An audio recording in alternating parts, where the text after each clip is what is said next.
새벽도 마음껏 기도하시고 또 기도하며 주의 은혜를 누리시는 우리 빛의 교회 가족들 되시기를 주의 이름으로 축복합니다. 시편 69편은 다윗의 시로서 다윗이 환난 중에 기도하고 있는 내용을 보여주고 있습니다. 우리가 읽은 17절 말씀에도 내가 환난 중에 있사오니 나를 돌아보소서 고백하고 있죠. 우리 69편의 말씀이 이렇게 시작되는데 1절 말씀 한번 같이 읽어보도록 할게요. 1절 말씀이에요. 시작. 하나님이여 나를 구원하소서 물들이 내 영혼에까지 흘러 들어왔나이다. 하나님이여 나를 구원하소서. 환난 중에 있는 다윗이 부르짖는 고백입니다. 하나님 나를 좀 구원해 주십시오. 다윗이 큰 환난에 빠졌지만 그가 하나님 앞에 기도하고 있었고 기도한다는 것이 그에게는 소망인 것을 반증하고 있습니다. 그가 처한 형편은 환난 중에 빠진 것이지만 그가 지금도 하나님 앞에 기도하고 있기 때문에 환난 중에 소망이 있는 거예요. 큰 수렁에 빠져졌지만 그에게 소망이 있다라고 하는 것입니다. 여러분 우리는 이렇게 환난 중에 기도할 수 있다는 것이 얼마나 큰 축복인 줄 알아야만 합니다. 여러분 환난 중에 빠졌다고 해서 모든 사람이 기도하는 것은 아닙니다. 걱정과 근심이 있다고 해서 모든 사람이 하나님 앞에 기도하지 못합니다. 환난 중에 빠진 사람들 중에 낙심한 채 그냥 그 자리에 머무는 사람들도 많이 있습니다. 걱정과 근심을 안고 살아가는 경우들도 많이 있다라고 하는 거예요. 그렇기 때문에 이 자리에 나와 기도하는 여러분이 복된 것입니다. 우리가 환난 중에 있다 하더라도 이렇게 기도하러 나왔다는 것 자체가 소망이 있는 거예요. 우리 마음 가운데 걱정과 근심이 있다여도 그럼에도 불구하고 우리가 주님께 부르짖을 수 있다는 것이 우리에게는 축복이고 하나님의 은혜라고 하는 것이죠. 오늘도 환난 중에 망하는 인생이 되지 마시고 환난 중에 기도하며 걱정과 근심 중에도 기도하는 분들 되시기를 주님의 이름으로 축복합니다.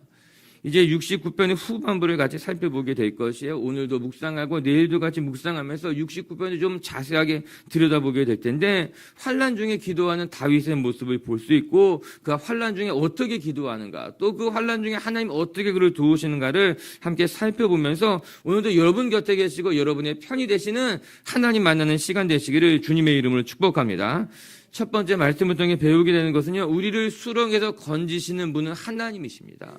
사람이 우리를 건지는 것도 아니고 내가 스스로 빠져나올 수 있는 것도 아니에요. 우리가 환난 중에 빠졌을 때 우리를 건지시는 것이 누구이냐? 하나님이시다. 우리 13절 이제 한 절씩 묵상해 볼게요. 시작. 여호와여 나를 반기시는 때에 내가 주께 기도하오니 많은 인자와 구원의 진리로 내게 응답하소서. 여호와여 나를 반기시는 때에 여기 반기신다는 단어에 동그라미를 치시길 바랍니다. 중요한 단어예요. 오늘 다윗이 기도할 수 있는 근거가 여기 있는 거예요. 하나님은 어떠한 분인가? 우리를 반기시는 분이시다. 이거 너무나 감사하지 않습니까? 우리가 하나님 앞에 나아갈 때 하나님은 우리를 모르신다 말씀하지 않아요. 우리가 고난 중에 있을 때 우리가 주 앞에 부르짖을 때 하나님 우리를 웰컴하시는 거예요. 잘 왔다. 내가 기도의 자리에 나온 것이 잘한 것이다. 우리를 반기시는 분이 우리 하나님이라고 하는 것입니다. 이 반긴다고 하는 단어는 우리와 하나님과의 관계를 잘 표현해 주는 단어이기도 합니다. 우리 하나님이 우리를 외면하지 않고 우리를 따돌리지 아니하시고 우리를 잊지 아니하시는 분이 하나님이시다. 자기 백성들이 하나님 앞에 나아갈 때마다 우리를 반겨주시는 하나님. 제가 아는 이제 노 목사님 중에 한 분이 이제 오랫동안 목회하시다가 이제 나이가 되셔서 은퇴하신 목사님이 계셔요. 이분 은퇴하시고 난 뒤에 한번 만날 기회가 있어서 이제 교제하다가 이런 말씀 해주셨어요. 자기가 젊었을 때에 선교단체에서 거지 여행 갔다는 거예요. 거지 여행 가는 선교단체 옛날에 있었거든요. 이렇게 돈을 하나도 갖지 않고 그냥 일주일 정도, 한 달 정도 가서 순례하는 거예요. 그래서 복음을 전하고 잠을 잘 때는 교회 같은 데 찾아가서 이제 잠도 거기서 자고 이제 그렇게 거지 순례를 선교단체에서 가게 됐다는 거예요. 낮에는 열심히 복음을 전하고 밤에 되면은 교회를 찾아가서 이제 우리 하루 좀 재워주세요. 이렇게 하고 있는데 그날도 어떤 교회 가서 이제 문을 뚝뚝뚝뚝 두들겼다는 거예요. 안에 계십니까? 이렇게 두들겼다는 거예요. 그런데 안에서 들려오는 소리가 들어오세요. 이렇게 말했다 그러더라고요. 그게 무슨 말인가 해서 제가 이제 귀를 기울여 들어보게 되니까는 보통 밖에도 누가 문을 두들기게 되면은 여러분 뭐라고 말합니까? 누구세요? 이렇게 이야기하는 것이 일반적인데 그 교회 안에서 들려오는 소리가 누구세요? 묻지 않고 들어오세요 하셨다는 겁니다. 이 말에 이 목사님이 젊어서 마음에 감동이 오게 된 거예요. 아, 교회란 이런 곳이구나. 누군가 밖에서 문을 두드렸을 때 누구냐 묻는 곳이 아니라 누구든 상관없어 들어오세요. 이게 교회구나. 이게 깨달았다는 거예요. 이게 하나님이라는 걸 깨달았다라고 하는 거예요. 우리가 하나님 앞에 나아갈 때 너 누구야? 누군가에 따라서 문을 열어주기도 하고 문을 열어주지 않고 누군가에 따라서 응답해주고 응답하지 않는 분이 아니라 우리 하나님은 어떤 분이신가? 문을 두들기기만 하면은 누군지 묻지 아니하시고 들어오세요. 들어오셔서 이야기하세요. 내가 당신의 소리에 귀를 기울이고 내가 당신을 돕고 보호하겠습니다. 그것이 교회의 역할이고 하나님이라는 것을 이분이 깨달았다 이야기하시더라고요. 저도 마음에 감동이 됐습니다. 그렇지, 교회가 그런 곳이지. 내가 그런 사람이 돼야지. 우리 하나님이 그런 분이구나. 여러분, 하나님은요, 우리를 반기시는 분이에요. 여러분이 하나님 앞에 나가 문을 두들길 때 하나님, 내가 왔습니다. 내가 지금 수렁에 빠졌고 고난에 빠졌고 걱정 근심에 빠져 있습니다. 하나님 앞에 문을 두들길 때마다 하나님은 누구냐고 묻는 것이 아니라 먼저 들어오시라. 우리를 반기시고 맞이해 주신 분이 우리 하나님이라고 하는 거예요. 오늘 기도의 자리에서 여러분을 기다리시는 하나님, 여러분을 반기신 하나님을 바라보시고 하나님 앞에 마음껏 기도하는 분들 되시기를 주님의 이름으로 축복합니다. 우리 14절 말씀을 같이 한번 읽어볼게요. 14절입니다. 시작. 나를 수렁에서 건지사 빠지지 말게 하시고 나를 미워하는 자에게서와 깊은 물에서 건지소서. 나를 수렁에서 건지사 더 이상 빠지지 않게 해주십시오. 이게 지금 다윗이 처한 형편입니다. 그가 구체적으로 어떠한 처지에 놓였는지는 알 수 없지만 다윗이 지금 수렁에 빠진 것 같아요. 수렁에 빠져서 혼자서는 빠져나올 수가 없습니다. 이 간절한 마음으로 나를 이 수렁에서 건져주십시오 기도하고 있습니다. 생각을 해보면 사울이 다윗을 쫓을 때도 이제 다윗이 쫓겨다닐 때도 다윗은 사울을 맞설 수 있는 사람은 아니었습니다. 사울은 한 나라의 왕이었고 큰 군대를 동원해서 다윗을 쫓아다니고 있는데 다윗이 혈혈단신 혼자서 어떻게 사울과 그의 군대를 감당할 수 있겠습니까? 다윗이 혼자 수렁에서 빠져나올 수 있는 상태가 아니라고 하는 거예요. 그 이후에 다윗에게 많은 사람들이 이제 함께하게 되어서 어떤 날은 다윗이 사울을 죽일 수 있는 절호의 찬스를 맞이하기도 했습니다. 그러나 다윗이 사울을 죽일 수가 없었어요. 이 다윗의 신념이기도 하고 그의 마음의 고백이기도 했죠. 하나님이 세우신 왕인데 나를 죽이려고 한다고 해서 내가 하나님이 세운 왕을 죽일 수 없었습니다. 어쩔 수 없이 다윗은 그의 옷자락만을 베고 그 자리를 빠져나올 수밖에 없었던 것이죠. 진짜 다윗은 그 사울이 쫓아오는 수렁에서 스스로 빠져나올 수 없었습니다. 외적으로는 사울을 감당할 수 있는 힘이 안 됐고 내적으로도 그가 가진 신념이 믿음이 사울을 죽일 수 없었기 때문에 진짜 다윗이라는 인생을 들여다보면은 그 수렁에서 다윗은 스스로 빠져나올 수 없는 모습이에요.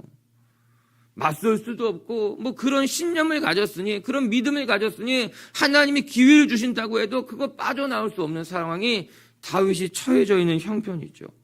다윗은 스스로 그 상황에서 빠져나올 수 없었습니다. 누군가 건져내야지만 수렁에서 빠져나올 수 있었을 거예요. 실제적으로도 이 수렁이라는 곳에 빠지게 되면은 자기 스스로는 이제 빠져나올 수 없다고 합니다. 누군가가 밭에서 밧줄을 던져두던가 나뭇가지를 던져주던가 누군가 밖에서 외부에서의 힘으로 끌어내야지만 수렁에서 빠져나올 수 있는 것이지 그냥 그 늪에 빠지게 되면 수렁에 빠지게 되면은 몸부림을 치면 점점 더 깊게 들어갈 수밖에 없다라고 하는 것입니다. 생각해 보면 우리 인생의 수렁이 그렇습니다. 물에 빠졌을 때 내가 내 머리채를 자꾸 끌어낸다고 해서 빠져나와지겠어요? 외부에서의 힘이 우리를 건져내야 되는 거예요. 내가 수렁에 빠졌을 때 나의 중심에 내 중심의 힘이 아니라 외부에서의 힘이 외부에서의 중심을 둔 힘이 나를 건져내야지 빠져나오는 거죠. 그게 수렁에 빠진 인생입니다. 오늘도 우리가 깊은 수렁에 빠졌을 때 내가 아무리 몸부림을 친다 할지라도 내가 아무리 힘이 있다 하여도 내 힘의 중심에 있을 때는 내가 빠져나오지 못하고 외부에서 바깥에서 나를 건져내주는 힘이 있어야 된다. 오늘도 하나님이 저와 여러분에게 그런 구원의 손이 되실 줄로 믿습니다. 우리가 깊은 수렁에 빠져서 혼자 헤어나오지 못할 때 여러분을 붙드시고 여러분을 건져내시는 하나님을 기억하시고 그 하나님의 도움으로 건져냄을 받고 구원받으시는 성도님들 되시기를 주의 이름으로 축복합니다. 두 번째, 또 오늘 말씀을 통해 우리가 기억하는 것은 우리의 인생의 길을 걸어가다 보면은 사람들 때문에 당하는 고난이 있고 사람들 때문에 당하는 아픔이 있다는 거예요. 그 고난으로부터 우리를 건져내시는 것도 하나님이라는 것을 오늘 다윗이 고백하고 있습니다. 오늘 본문을 읽어보게 되면은 다윗이 사람들 때문에 고통당하고 있다는 것을 발견하게 됩니다. 우리가 읽은 14절 말씀 보게 되면은 나를 미워하는 자에게서 이런 말이 나와요. 18절을 읽어보게 되면은 내 원수들로부터 말미암아 이런 말씀도 또 나오게 됩니다. 오늘 다윗이 처한 형편도 어려웠지만 그를 괴롭히고 미워하고 비방하는 사람들 때문에 다윗의 영혼이 죽어가고 있다는 것을 발견합니다. 우리 18절 한번 같이 읽어볼게요. 18절 시작. 내 영혼에게 가까이 하사 구원하시며 내 원수로 말미암아 나를 속량하소서. 축복하고 싶어요. 여러분에게 원수가 없기를 주님의 이름으로 축복합니다. 우리가 세상 살아가면서 원수를 만나고 내 마음에 사람 때문에 괴롭기 시작하게 되면은 정말 살 맛이 없어집니다. 정말 사람이 이렇게 나를 힘들게 하는구나. 오늘 다윗이 처한 형편도 어려웠겠지만 다윗의 마음을 더 힘들게 했던 것은 사람들인 것만 같아요. 먼저는 사울이 다윗의 마음을 괴롭게 했겠죠. 그런데 사울뿐만 아니라 다윗이 고난에 처할 때마다 다윗을 비방하는 사람들이 있었기 때문에 다윗의 마음은 더 어려웠습니다. 또 나중에는 다윗이 그렇게 아끼고 사랑했던 압살롬마저도 다윗을 배반한 것 때문에 다윗의 마음이 또 아팠습니다. 다윗의 인생을 이렇게 들여다보게 되면 다윗이 가장 힘들었을 때가 언제인가 사람 때문에 힘들었던 거예요. 사람 때문에 고난에 빠지고 사람 때문에 비방을 당하고 사람으로 말미암아 고통을 받았다. 여러분 우리 인생에 당하는 많은 고난들은요 대부분 관계 속에서 일어나고 그것 때문에 괴로워하게 되고 오늘 다윗이 이 사람들로 말미암아 고난당하고 있어요. 19절 말씀도 한번 마저 읽고 우리 묵상해 볼게요. 19절 시작. 주께서 나의 비방과 수치와 능력을 아시나이다. 나의 대적자들이 다 주님 앞에 있나이다. 주께서 나의 비방, 수치, 능력. 비방은 누군가가 나를 해하는 모함하는 말이 비방이죠. 그로 말미암아 그가 당한 것이 무엇이냐? 수치라고 하는 거예요. 고난이라고 하는 것입니다. 다윗을 비방하는 사람들이 있었어요. 이 다윗의 마음에 괴로웠던 것이죠. 그로 말미암아 내가 수치스럽고 괴롭고. 근데 거기서 다윗이 어떻게 고백하고 있는가 하면은 19절의 말씀을 보니까는 내가 비방과 수치와 능력을 당하는데 그것을 주께서 아시나이다 이렇게 이야기하고 있습니다. 여기 아시나이다에 또 한번 밑줄을 그세요. 이 말씀에 밑줄을 그시고 이거 계속해서 묵상해야 되는 것이에요. 주께서 아시나이다. 일단 밑줄을 그시고 생각해 보면 됩니다. 20절과 21절을 제가 한번 읽어드리면 이렇습니다. 우리 같이 한번 읽을게요. 20절, 21절 시작. 비방이 나의 마음을 상하게 하여 근심이 충만하니 불쌍히 여길 자를 바라나 없고 긍휼히 여길 자를 바라나 찾지 못하였나이다. 그들이 나의 쓸개를 나의 음식물로 주며 목마를 때에는 초를 마시게 하였사오니 이거 지금 다윗이 처한 형편인데 사람들이 나를 비방해서 나의 마음이 상했다라고 하는 거예요. 여러분 이렇게 우리가 처한 형편들 예를 들어서 사업을 하다가 잘 안 됐거나 또 무엇을 준비했는데 실패를 했다거나 이러면 우리가 처한 형편 그것보다 더 괴로운 것, 더 마음이 상하는 건 무엇인가 하면은 누군가 나를 비방할 때인 거죠. 비방이 오늘 다윗의 마음을 상하게 했다고 이야기합니다. 근심이 자기에게 충만해졌다라고 하는 거예요. 그뿐만 아니라 누가 나를 좀 불쌍히 여겨줬으면 좋겠는데 아무도 나를 불쌍히 여겨주지 않는다고 이야기합니다. 불쌍히 여길 자를 바라다 없고 긍휼히 여길 자를 바라나 찾지 못하고. 이게 다윗이 얼마나 외로웠겠습니까? 사람들은 나를 비방해서 누군가 나의 형편을 좀 알아봐 줬으면 좋겠는데 나를 긍휼히 여겨줄 자를 찾으나 없다는 거예요. 불쌍히 여겨줄 자를 찾으나 없다라고 하는 거예요. 또 뭐라고 말합니까? 그들이 원수들이에요. 쓸개를 나의 음식물로 주며, 이게 쓸개라고 하는 것이 담즙, 쓴 물이거든요. 나에게 마시라고 준 것을 마셔보니 쓴 물을 준 거예요. 골탕 먹이는 거죠. 괴롭히는 것이죠. 나를 위로하는 것 같으나 나의 속을 긁어놓는 거예요. 내 곁에 있어서 나를 돕는 것 같지만 나의 마음을 아프게 하는 거예요. 욥이 생각나더라고요. 욥이 그랬던 거예요. 친구들이 찾아와서 위로하는 것 같으나 마음이 더 괴로웠던 거예요. 내 곁에 있는 것 같지만 그것 때문에 내가 더 어려웠다라고 하는 것입니다. 우리가 당하는 고난이 이럴 때가 있습니다. 사람들 때문에 괴롭고 아프고 힘들고, 사람들이 하는 말이 얼마나 우리를 괴롭히는가. 여러분, 야고보서 말씀 보게 되면요, 혀는 불이라고 말해요. 내 삶의 수레바퀴를 태우는 것 같다. 여러분, 사람의 말이 그렇게 우리 영혼을 힘들게 할 수 있다라고 하는 거예요. 사람 때문에 힘들어하지 않길 주의 이름으로 축복합니다. 사람이 괴롭힐 때 사람의 말 때문에 무너져서는 안 돼요. 그런데 오늘 우리가 읽은 18절에 19절에 밑줄 그었잖아요. 뭐라고 나옵니까? 주께서 아시나이다. 이게 중요한 거예요. 이게 그 환난에서, 그 비방과 수치에서 건져 나올 수 있는 유일한 길인 거예요. 여러분, 비방 속에, 수치와 환난 속에 나를 불쌍히 여겨줄 사람을 찾으나 안 보입니다. 그런 사람이 없는 것이 아니라 안 보이는 거예요. 내가 그런 고난에 빠져 있으면은 내 곁에 있는 사람도 잘 안 보입니다. 나를 도와주는 사람도 잘 안 보입니다. 그게 어쩔 수 없이 그렇게 돼요. 그때 우리가 기억해야 되는 것이요. 그러나 주께서 아시나이다. 아무도 나를 긍휼히 여겨주지 않고 아무도 나를 불쌍히 여겨주지 않는다 하여도 하나님은 아시나이다. 오늘도 억울한 형편에 놓였을 때, 내 마음이 너무나 괴롭고 누군가 나에게 원수처럼 나를 미워할 때에도 하나님은 그 모든 것을 보고 계시고 알고 계시고 그것을 기억하시고, 그래서 여러분이 이 비방과 수치로부터, 환난의 자리에서부터 이겨나갈 수 있는 분들 되시기를 주님의 이름으로 축복합니다. 22절 23절도 읽어볼게요. 시작. 그들의 밥상이 올무가 되게 하시며 그들의 평안이 덫이 되게 하소서. 그들의 눈이 어두워 보지 못하게 하시며 그들의 허리가 항상 떨리게 하소서. 오늘 본문에 가장 많이 등장하는 단어는 의외로 그들이에요. 그들이 계속 나옵니다. 그들이, 그들의, 25절에도 그들의, 또 26절, 27절, 28절 계속해서 그들이. 누군가 다윗을 괴롭히는 사람도 있다는 거예요.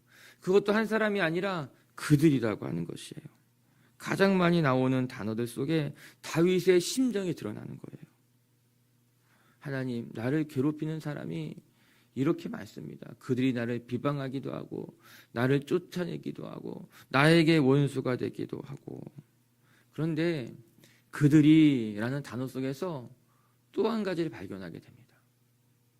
그들이, 다윗이 처해진 형편이 보이고 또 다윗이 원수처럼 생각하는 사람들도 보이고, 그런데 그들이라는 단어에 또 하나가 보입니다.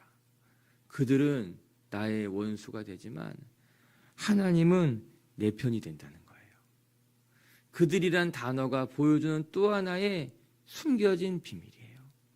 오늘 다윗은 그들이 나를 괴롭히지만 하나님은 내 편이 된다는 거죠.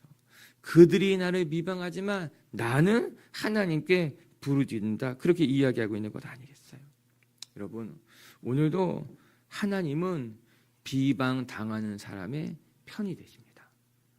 하나님은 약한 자의 편이 되어주시고 고난당하는 자들의 편이 되어주시고 기도하는 자들의 편이 되어주시는 분이 우리 하나님이세요. 그래서 내가 지금 누군가 사람들로 비방을 당하고 있고 원수처럼 고난을 당하고 있고 어려운 일을 당하고 있다면 그들은 나를 해야 할지 모르지만 하나님은 내 편이 되신다는 것을 기억하시고 오늘도 하나님 곁에 머무시고 하나님으로 말미암아 그 모든 고난의 자리, 비방의 자리를 감당해서 승리하는 분들 되시기를 주님의 이름으로 축복합니다. 말씀을 정리합시다. 오늘 다윗이 큰 환난 중에 하나님 앞에 기도하고 있습니다. 그런데 기도할 수 있다는 것이 축복이에요. 환난에 빠졌다 해서 모든 사람이 기도하는 것 아닙니다. 걱정, 근심이 가득하다고 해서 모든 사람이 기도하는 것은 아닙니다. 환난 중에 기도하는 사람이 있는 거고 걱정과 근심 중에 여전히 새벽에 나와 무릎 꿇고 있는 우리에게 하나님의 복이 있다라고 하는 거예요. 환난 중에 무너지지 마시고 걱정과 근심으로 망하지 마시고 환난 중에서도 기도할 수 있는 믿음의 끈을 놓치지 않으시기를 주님의 이름으로 축복합니다. 첫 번째 말씀을 통해 기억할 것, 하나님은 우리를 깊은 수렁에서 건지시는 분이시다. 수렁에 빠지면 사람들이 나를 원수처럼 대하면 스스로 빠져나올 수 없어요. 하나님의 도우시고 건지시는 손이 있어야 돼요. 오늘도 우리를 건지시는 하나님, 우리 편이 되신 하나님을 기억하시며 하나님만 바라보시는 성도님들 되시기를 주의 이름으로 축복합니다. 두 번째, 사람들이 나를 다 비방한다 할지라도 나의 비방과 수치와 환난은 하나님은 아십니다. 사람들은 모를 수 있어요. 아무도 내가 처한 형편을 모를 수 있지만 하나님만은 아셔요. 나를 긍휼히 여겨줄 사람을 찾으나 없을 수 있어요. 나를 도와줄 사람을 찾으나 안 보일 수 있어요. 그러나 하나님은 아시고 하나님 오늘도 여러분의 편이 되신다는 것을 기억하면서 여러분의 삶의 자리를 감당해낼 수 있는 성도님들 되시기를 주의 이름으로 축복합니다.